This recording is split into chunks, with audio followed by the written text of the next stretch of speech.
Bonjour à tous et bienvenue pour ce live NFP. Le NFP, c'est les Non-Farm Payroll, ce sont les chiffres mensuels de l'emploi aux États-Unis. Je suis Nicolas Chéron, stratégiste de CMC Markets pour vous servir. Nous sommes aujourd'hui le vendredi 2 décembre. C'est le jour donc de la publication des NFP, le premier vendredi du mois. Bonjour à tous ceux qui viennent de nous rejoindre en cours de route. Je salue également tous ceux qui regarderont cet enregistrement sur YouTube. Sans plus attendre, nous allons pouvoir rentrer dans le vif du sujet. Mais avant toute chose, un petit avertissement sur les risques concernant le caractère purement informatif de cette présentation et les CFD. Je vous invite à en prendre note. Vous pouvez, comme à chaque émission, utiliser les fonctions de chat ou de questions-réponses qui se trouvent en haut de votre écran pour pouvoir converser avec moi, me poser des questions donc au long de cette présentation. Aujourd'hui, donc au sommaire de cette émission, nous allons voir ensemble quels sont les chiffres attendus et leurs impacts potentiels. Nous allons faire un passage en revue des actifs impactés en live à 14h30 avec la publication des chiffres. On va voir donc quels sont les mouvements sur les indices, sur l'or, sur le dollar, sur la paire euro-dollar. Et puis bien évidemment, je répondrai à vos questions tout au long de cette émission. Alors, quelles sont les attentes? Le nombre de créations d'emplois est attendu, selon les consensus, entre 175 et 177 000 créations d'emplois, contre 161 000 le mois précédent. Le taux de chômage est attendu stable à 4,9% et les salaires sont attendus en hausse de 0,2% contre 0,4% le mois dernier. On est aujourd'hui vendredi, donc il est bientôt 14h30. On aura également les chiffres du chômage au Canada, mais nous porterons notre attention donc sur les chiffres mensuels de l'emploi aux États-Unis qui ont un impact bien particulier sur les marchés, puisque plus les chiffres sont bons, plus cela permet aux opérateurs d'anticiper donc une reprise, une bonne forme de l'économie américaine, des hausses de taux éventuelles, sachant que la hausse de taux du mois de décembre est pratiquement envisagée par le marché à 100%. Plus les chiffres sont bons, plus les taux sont susceptibles de monter l'année prochaine, plus le dollar pourrait être recherché et inversement. Donc en théorie, un chiffre en ligne avec les attentes signifierait que le marché de l'emploi est robuste, c'est le scénario défendu par la Fed. Un chiffre supérieur à 150 000 créations d'emplois est bon pour l'économie américaine et la politique monétaire actuelle de la Fed, qui est une politique de normalisation des taux. Attention au piège, la réaction première aux chiffres peut s'inverser rapidement. Entendez par cela que au moment de la publication du chiffre, parfois on peut avoir une baisse des indices, puis ces derniers se reprennent par la suite, ou inversement, ils partent à la hausse, puis ils baissent dans les heures qui suivent. Donc attention à ne pas surréagir par rapport à cette statistique. Comme je le dis souvent, cette émission a pour but de décrypter l'actualité, de décrypter ces chiffres macroéconomiques et leur impact sur les marchés. Par contre, être en position juste avant la publication des chiffres, c'est bien évidemment se mettre dans une situation de risque. Attention, un très mauvais chiffre impliquant un changement de cap de l'économie américaine pourrait effrayer. Et nota bene, un chiffre inférieur à 100 000 créations d'emplois ne changerait pas forcément le cap pris par la Fed quant à une hausse de taux en décembre, dont la probabilité selon les Fed Funds affiche toujours 100%. Qu'est-ce que je veux dire par là? Eh bien, je veux dire que si on avait un chiffre inférieur à 100 000 créations d'emplois, eh bien peut-être que le dollar partirait très fortement à la baisse pendant cette séance. Néanmoins, si par la suite, cela n'empêche pas la Fed de remonter les taux, eh bien, le dollar pourrait repartir par la suite. Donc attention, le dollar reste quand même soutenu à moyen terme, et même s'il devait baisser ce jour, sa potentielle baisse reste réduite, étant donné la tendance puissante qu'il a dans le dos. Alors ça, c'est les graphiques en données 4 heures que l'on va utiliser. À gauche, vous avez le CFD sur le S&P 500 en données 4 heures. À droite, le CFD sur le CAC 40 en données 4 heures. En fait, pourquoi est-ce que j'étudie des données 4 heures? Eh bien parce que d'une part, ça permet de prendre du recul et de voir ce qu'il s'est passé par rapport aux semaines précédentes et de voir quel niveau on travaille actuellement. Et puis étudier des graphiques en données 4 heures, ça permet de ne pas suragir suite à la publication des chiffres économiques et à considérer des cassures de support ou de résistance horaires. En regardant des graphiques 4 heures, on se focalise sur des résistances ou des supports journaliers, tangibles, puissants, et non pas sur des tout petits niveaux intermédiaires. D'ailleurs, on va passer sur la plateforme de CMC Markets et je vous ai préparé donc un champ de bataille. Vous avez donc ici 6 graphiques. En haut à gauche, le S&P 500. Au milieu, en haut, le CAC 40 qui va en corrélation avec le S&P 500. L'USD Yen qui nous montre bien la dynamique haussière du dollar américain et du yen délaissé, étant donné l'appétit pour le risque sur les marchés. Notez quand même une certaine corrélation entre l'USD Yen et les indices américains. Alors ces dernières séances, on a une petite consolidation des indices américains alors que l'USD Yen tient un peu mieux, mais sinon vous notez quand même une belle corrélation entre les deux. Ici en bas à gauche, vous avez le pétrole, donc le pétrole qui a explosé mercredi avec l'accord de l'OPEP, qui a continué de grimper hier, qui a touché une résistance ce matin. Les 51,30, c'est les 51,30, 51,50, on n'est pas à 10 cents près. Ce sont les plus hauts annuels du WTI en cours de clôture, donc il est légitime que les cours aient consolidé et soient revenus sur support et se stabilisent. Ici, au milieu, en bas, vous avez l'euro-dollar. Donc l'euro-dollar, vous n'êtes pas sans savoir que depuis l'élection de Donald Trump, après avoir fait un excès haussier, il est parti très nettement à la baisse. 1,09, 1,08, 1,07, 1,06, 1,05. Et à proximité des 1,05 qui sont les plus bas de 2015. C'est les 1,0465 exactement, me semble-t-il. À proximité des 1,05, alors que le dollar s'est mis à consolider, eh bien l'euro, lui, a réussi à rebondir un petit peu et à se mettre dans une situation de range. L'or, tout comme l'euro, est sous pression baissière, dans une tendance baissière, et vous pouvez voir que l'or est bien cadré par un canal baissier 4 heures.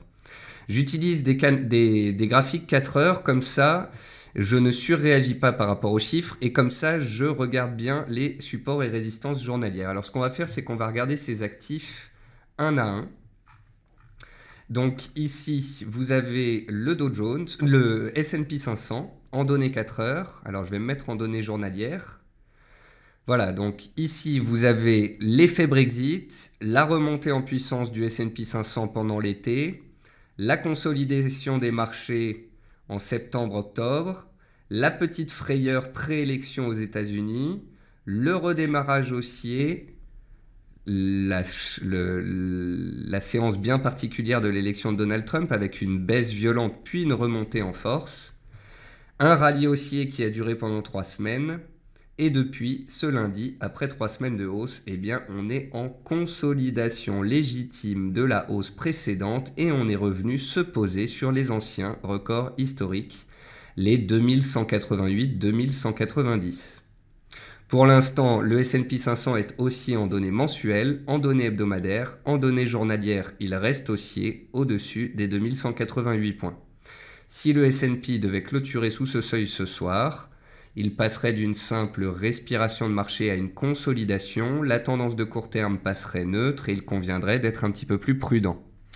Tant que ce support tient, les acheteurs ont la main, la tendance de fond reste haussière et on est susceptible de repartir à la hausse à tout moment. Le CAC 40, c'est le S&P, mais avec une certaine sous-performance. On a eu donc l'effet Trump, une ouverture très basse, puis un rallye haussier extrêmement puissant. Cela fait 3 semaines que l'indice français évolue dans un range entre 4470 et 4600 points. Les 4600-610, ce sont les plus hauts annuels du mois d'avril et du mois de novembre. On est venu s'y frotter cette semaine lorsque le pétrole nous a tiré à la hausse. Mais les opérateurs ont pris par la suite des bénéfices et puisque les Américains ont eux aussi pris des bénéfices et que le référendum italien s'approche, qui aura lieu ce dimanche et qui peut engendrer un peu de volatilité lundi, eh bien ce jour on est carrément venu se poser sur la zone des 4500 points sur lesquels on tient pour le moment. Tant que le CAC est au-dessus des 4470-4500 points, il est aussi à moyen terme et peut repartir à la hausse à tout moment. Seule une cassure des 4470-4480 points en cours de clôture inviterait à plus de prudence et ferait peut-être revenir l'indice français en direction des 4430 points et de sa moyenne mobile à 200 séances qui a très bien fonctionné ces dernières semaines. J'en profite pour vous dire que si cet après-midi on devait rester stable avec le NFP, attention lundi, s'il y a de la volatilité et un peu de stress à cause du référendum italien, on pourrait très bien se faire une frayeur et casser ce support ou ouvrir dessous. Mais attention, car seule la clôture de lundi comptera. Peut-être qu'on se fera des frayeurs lundi matin, mais il n'est pas sûr que le pire soit certain. Il n'est pas sûr que les indices cassent des supports et partent à la baisse lundi. Au contraire, peut-être qu'on va se faire une petite frayeur et repartir à la hausse. C'est donc non pas l'ouverture de lundi qui comptera pour moi, mais la clôture de lundi soir qui nous indiquera si les acheteurs gardent la main ou si au contraire le risque politique vient peser sur les indices boursiers. Donc j'ai mon graphique du S&P en haut à gauche, mon graphique du CAC au milieu et on va très rapidement voir en regardant ces deux-là si les indices tiennent ou si au contraire ils enfoncent et ils mettent en danger leur support. Ici on a l'USD-Yen, donc l'USD-Yen est dans une belle tendance haussière matérialisée par une oblique haussière. Si on voit l'USD-Yen repartir vers ses plus hauts, c'est que le dollar est recherché. Si on casse l'oblique, attention, c'est que le dollar est délaissé et on peut avoir un peu d'aversion au risque.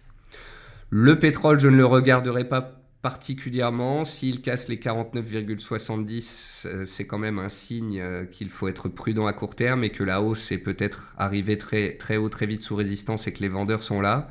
Pour l'instant, il n'y a aucun signal baissier. On est dans un mouvement haussier fort. On est revenu sur support. Si on repart à la hausse dans le sens de la tendance, cela n'aurait rien d'étonnant. Ensuite, l'euro-dollar et l'or, et bien là c'est très particulier, ce sont deux actifs qui sont baissiers fondamentalement et techniquement.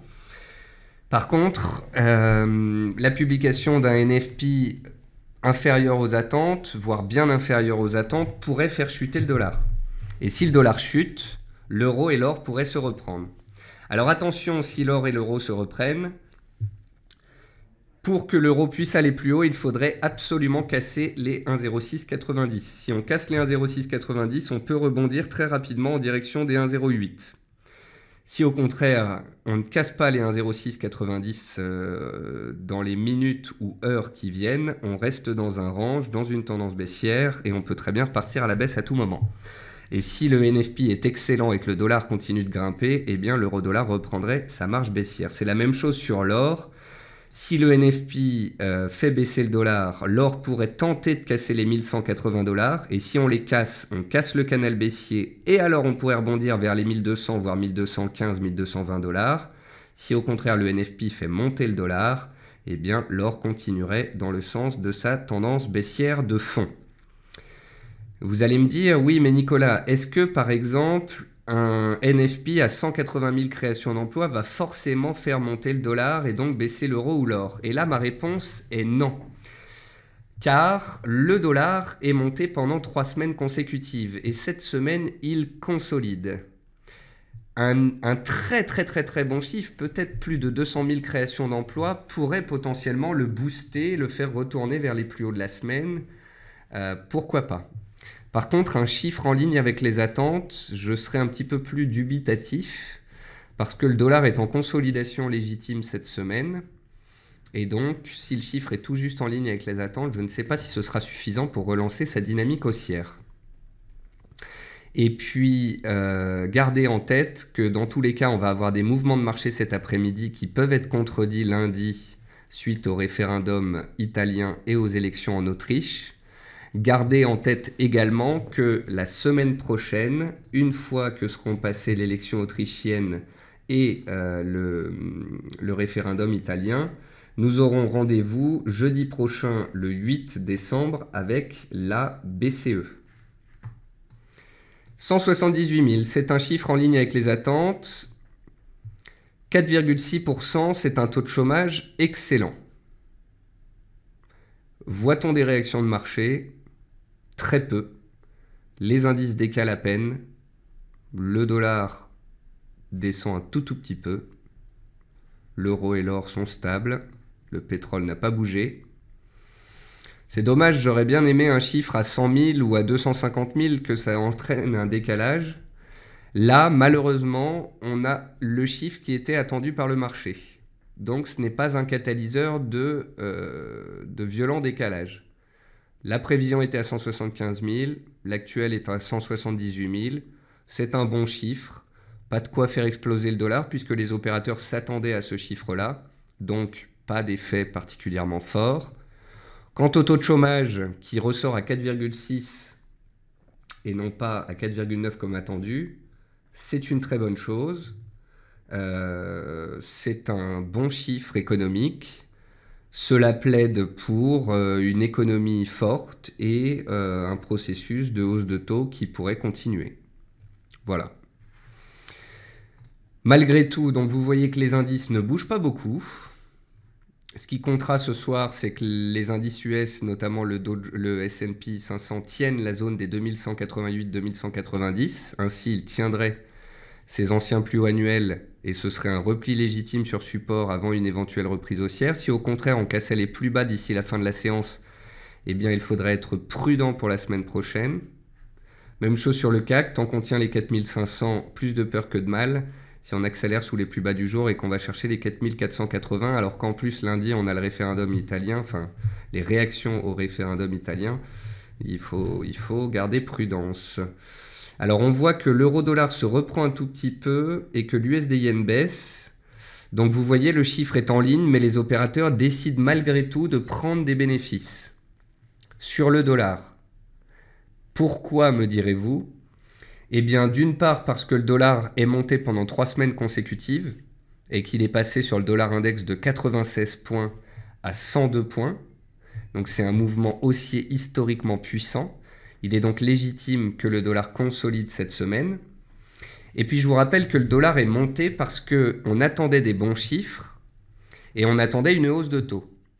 Or, plus les chiffres ont été bons aux États-Unis, plus les perspectives d'inflation sont remontées, plus les taux américains sont remontés, plus on a anticipé une hausse de taux à 100%, plus le dollar est monté. Mais ce qu'il s'est passé, c'est que jeudi dernier, on avait atteint une résistance majeure, le dollar était suracheté, les anticipations de taux étaient à 100,02% de probabilité de hausse de taux. Comprenez par là que la hausse de taux de décembre et les bons chiffres sont complètement pricés par les opérateurs. Les marchés considèrent donc que ce chiffre qui ressort en ligne valide le fait que le dollar soit sur les niveaux actuels. Un chiffre bien en dessous l'aurait fait chuter, un chiffre très fort lui aurait peut-être permis de se reprendre, mais ce chiffre étant complètement en ligne avec les attentes, et bien sûr le dollar, il n'engendre pas de grands mouvements, et le dollar continue donc de consolider comme il le faisait depuis lundi. Sur les indices, globalement, pour l'instant, s'il n'y a pas de mouvement inverse d'ici la fin de la séance, on est venu se poser sur les supports hier soir, on les tient aujourd'hui, et en Europe, sur le CAC, on est venu chercher les 4500 et on les tient pour le moment. Si on devait arrêter la séance ici et finir la semaine de la sorte, ce serait légitime. Stabilisation du dollar, de l'euro-dollar, de l'or toujours baissier puisque les indices restent bien soutenus, consolidation pendant cette semaine sur les indices US et en Europe, après 3 semaines de hausse aux États-Unis, et on va dire une semaine de hausse en Europe, puis une stabilisation avec des plus bas quand même de plus en plus hauts, ce qui montre bien quand même une certaine envie d'aller plus haut. Voilà. Alors, Gilles me dit peut-être qu'à 15h30, on aura des mouvements avec l'arrivée des US. Alors, vous savez, Gilles, les traders US, ils sont déjà dans les salles de marché, hein. Le NFP, c'est une fois par mois. C'est un chiffre qui est d'importance, qui peut fortement faire décaler. En plus, on est en fin de semaine. Donc là, les traders, les gérants, en fin de semaine, ils sont devant les écrans. Ils se lèvent un peu plus tôt aux États-Unis. Ils suivent cette statistique avec grande attention. Pour l'instant, vous voyez, la semaine qui vient de se passer était comme une pause en quelque sorte. On a eu l'élection américaine, puis une forte réaction haussière du dollar et des marchés pendant 3 semaines. Là, c'est un peu la semaine où on botte en touche. Et puis à partir de la semaine prochaine, on va avoir de l'action. Lundi, on va avoir très certainement de la volatilité à cause de l'Italie. Ensuite, jeudi prochain, on aura rendez-vous avec la BCE qui va nous dire si elle arrête ou si elle augmente en termes de temps son programme du quantitative easing de mars 2017 à septembre 2017. Et la semaine suivante, on va avoir la possible hausse de taux aux États-Unis. Donc on a un beau programme à venir dans les 2 semaines qui viennent. Thierry me dit le taux à 10 ans US baisse, pourquoi ? Eh bien tout comme le dollar, Thierry, les taux US et le dollar sont montés pendant 3 semaines, anticipant une économie américaine forte, des chiffres d'inflation en hausse, des chiffres de croissance en hausse et des bons chiffres de NFP. Le chiffre est tombé en ligne avec les attentes. On est vendredi, les opérateurs prennent des bénéfices. Il faut bien comprendre que, comme je viens de vous l'expliquer il y a quelques instants, tout est complètement pricé. Que l'économie américaine aille bien, que les chiffres de croissance soient bons et que le NFP soit bon, tout est déjà inscrit dans les cours actuels. Le dollar price déjà une hausse de taux pour le mois de décembre. Donc si on a des chiffres qui sont globalement en ligne et que c'est la fin de la semaine, eh bien on a des opérateurs qui sur le dollar ou sur les taux US sont susceptibles de prendre des bénéfices. Alors tant que je vous ai tous sous la main, je voulais aussi vous dire que statistiquement parlant, les 2 premières semaines de décembre sont baissières. Je m'explique. Quand on regarde les données des 20 dernières années, entre 20 et 22 dernières années, quand on regarde les chiffres depuis 1994, le mois de décembre est le 2e mois, statistiquement parlant, le plus haussier de l'année. Mais lorsqu'on découpe ce mois de décembre en 4 semaines, eh bien, la première semaine, on a une baisse en moyenne de 0,4%, la deuxième semaine, une baisse de 1% à peu près, et la troisième semaine, une hausse moyenne de 1,78%. Ça veut dire qu'en fait, généralement, les opérateurs début décembre prennent des bénéfices, permettent au marché de se stabiliser ou de revenir sur des supports, et ensuite, statistiquement parlant, donc c'est pas à chaque fois, mais c'est à garder en tête, statistiquement parlant, à partir du lundi de la 3e semaine de décembre, eh bien, les acheteurs ont tendance à reprendre la main. C'est une étude statistique que j'avais faite il y a quelques années avec un collègue. C'est une étude statistique qui m'a servi ces 3 dernières années. Si vous regardez sur les 3 dernières années, le mois de décembre, il n'a pas forcément été haussier. Par contre, si vous regardez la 3e semaine de décembre ces 3 dernières années, vous verrez qu'entre le lundi et le vendredi, la performance a été positive dans 100% des cas. Donc voilà, on a quand même des indices qui sont globalement aussi à moyen terme, qui sont en pause cette semaine. On a des échéances politiques qui vont arriver, des rendez-vous avec des banques centrales, donc on n'est pas à l'abri de volatilité et de frayeur sur les niveaux de prix que l'on travaille actuellement. Cela veut dire que si des supports cassent, eh bien, il faut en prendre note et laisser le marché descendre s'il a envie de descendre. Par contre, si autour du 10, du 15 décembre, une fois que on aurait eu la Fed le 14 décembre et une fois qu'on aurait eu le discours de Donald Trump le 15 décembre, puisqu'il nous a donné rendez-vous le 15 décembre prochain, il faudra voir justement la semaine entre le 12 et le 16 ce qu'il se passe, et à partir du lundi 19 décembre, de surveiller si on est sur une zone basse, un support, auquel cas, eh bien, peut-être mettre à profit les statistiques historiques. Voilà. Est-ce que vous avez des questions ? Parce que les marchés sont relativement calmes.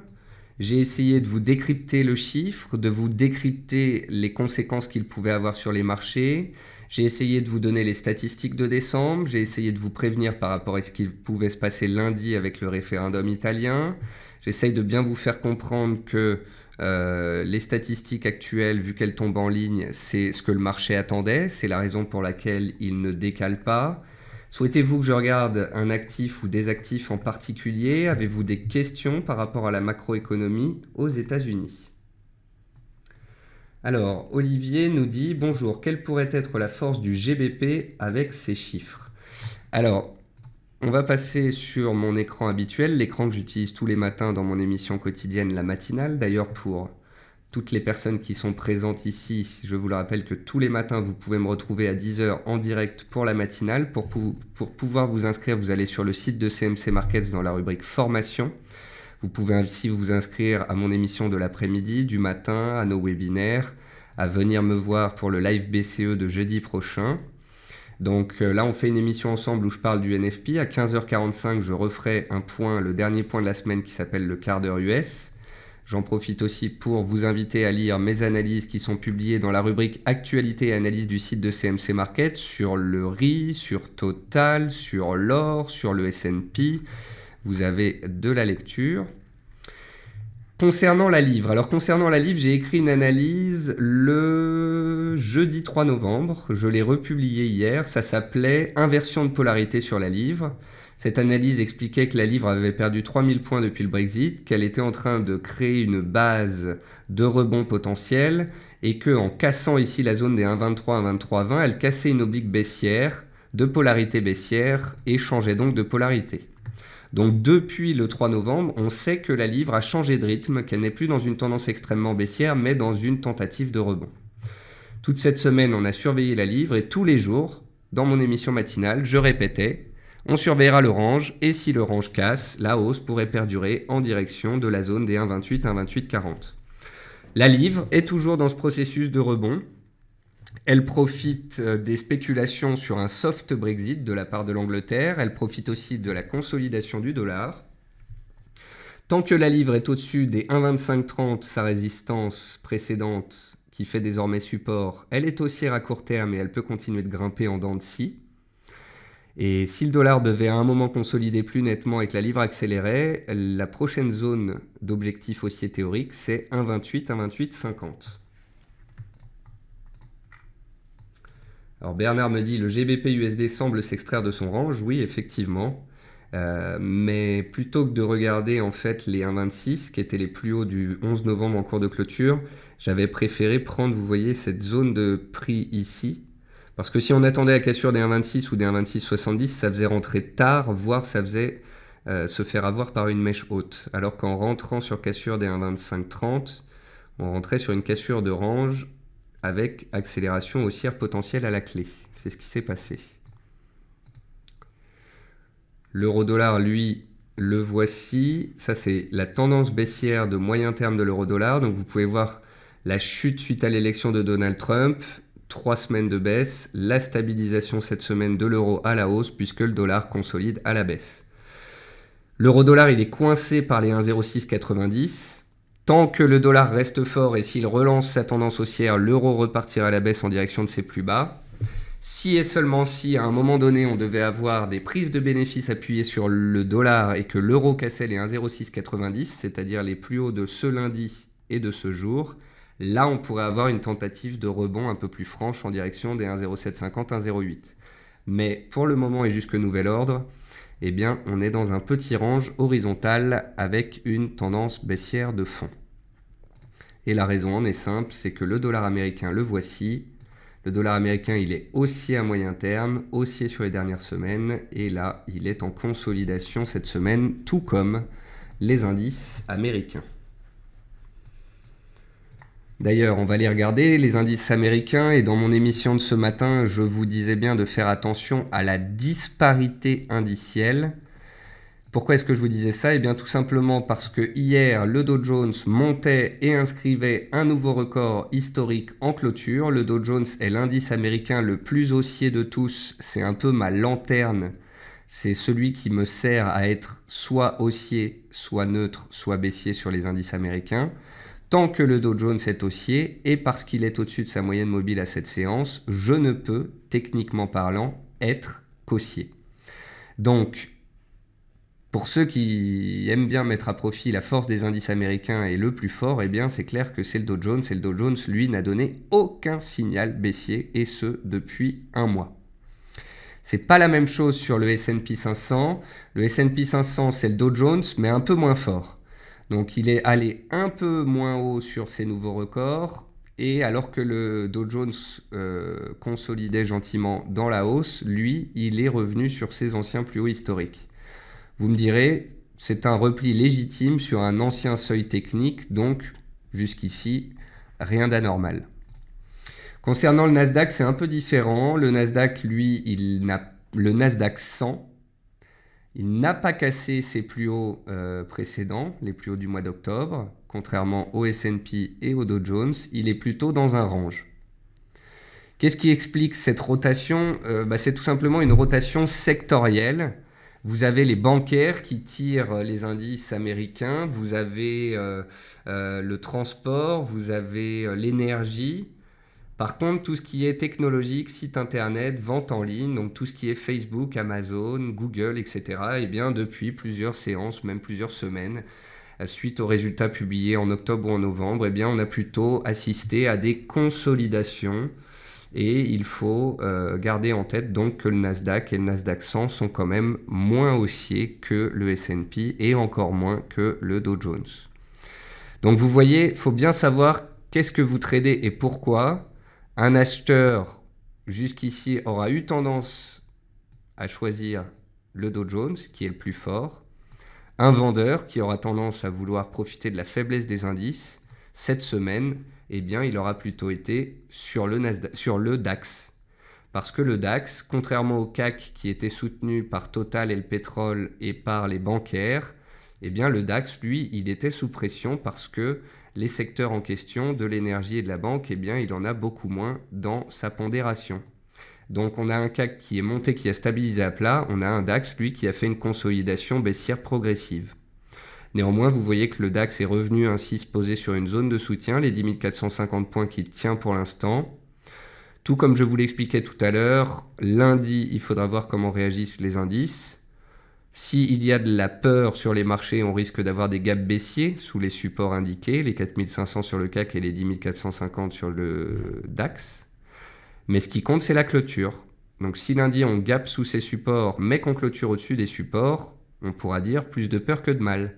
Si au contraire on ouvre stable puis on casse les supports et on enfonce les plus bas du jour, enfin de ce vendredi, là on commencerait à se poser des questions. Alors Gilles me dit comment trouve-t-on le graphique du dollar ? Eh bien vous tapez dollar. Alors attendez, je vais regarder le nom dans mes devises pour être sûr. US dollar index. US dollar index. Vous allez dans devises et vous avez l'US dollar index échéance décembre 2016. Et c'est donc lui que je vous présente tous les matins dans mon émission quand je vous parle du dollar index. Le dollar index, quand vous analysez la tendance du dollar index, ça vous aide à pouvoir anticiper des mouvements sur les paires en dollars et sur certains actifs comme l'or qui sont libellés en dollars. Voilà, eh bien écoutez, je pense qu'on a fait un point complet, on a parlé de la macro, on a parlé de l'Italie, on a parlé des tendances en place, on a parlé de la réaction des marchés aux chiffres, on a parlé de l'importance des rendez-vous à venir, l'Italie, la BCE, la Fed. Je vous ai invité à lire mes analyses, à écouter mes émissions. Et je n'ai plus qu'à vous remercier donc d'être venu pour ce live NFP. J'aurais bien voulu un peu plus d'action, un petit peu plus de volatilité. Ce que l'on peut constater, c'est que les indices tiennent et que le dollar continue de latéraliser pour finir cette semaine. Et lundi, on aura rendez-vous. Dès le matin, je serai sur Twitter pour faire des commentaires. Si on gape lundi à -2 sur les indices, qu'on tient et puis qu'on commence à relancer et que vous voyez que j'écris sur Twitter le pire n'est pas certain, eh bien certains sauront ce que je veux dire, c'est-à-dire que le matin de l'élection de Donald Trump, le matin du Brexit et le matin au mois d'octobre, me semble-t-il, où Deutsche Bank a fait faillite, à chaque fois ces matins-là, on a accéléré à la baisse à -2, -4, -6, même -8 le jour du Brexit. On a touché des supports de moyen terme et on est reparti. Et dès les premiers échanges, dès 6h, 8h du matin, j'ai noté qu'on touchait des supports et qu'on repartait très nettement. Et donc à chacune de ces reprises-là, j'ai mis « Et si le pire était derrière nous ?» point d'interrogation. Mais à l'Italie, j'ai un peu l'impression que ça va être la même chose. Tout le monde l'attend au tournant, tout le monde dit que ça va être la fin du monde. Je vous rappelle que l'Italie, les Américains, ils s'en fichent un petit peu et que ce n'est pas parce que l'indice italien perdrait 2% lundi que les marchés américains vont se retourner à la baisse. Donc attention à ne pas surréagir Et prenez bien soin lundi matin de laisser un peu le temps au marché de prendre ses marques et de voir si réellement les vendeurs prennent la main ou pas. Voilà, et je vous remercie donc tous d'être venus, et puis j'espère vous retrouver tout à l'heure à 15h45 pour faire le point après l'ouverture US, et sinon lundi matin pour la matinale. Au revoir à tous.